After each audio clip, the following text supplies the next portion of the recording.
हर जगह यही खबरें हैं। देखिए सब जगह यही है।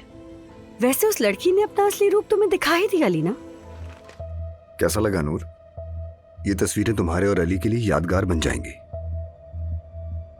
मैंने ये नहीं सोचा था। शायद बच्चे का बाप भी फरहाती है। तुम देखना नूर, अब कोई भी तुम्हें मेरे हाथों से बचा नहीं सकेगा। रुक जाओ तुम। जानते हो कि मेरे शौहर से मोहब्बत करती हो अलमास? तुम्हारा मेरे शौहर कहने पर मुझे हंसी आती है, अफसोस होता है।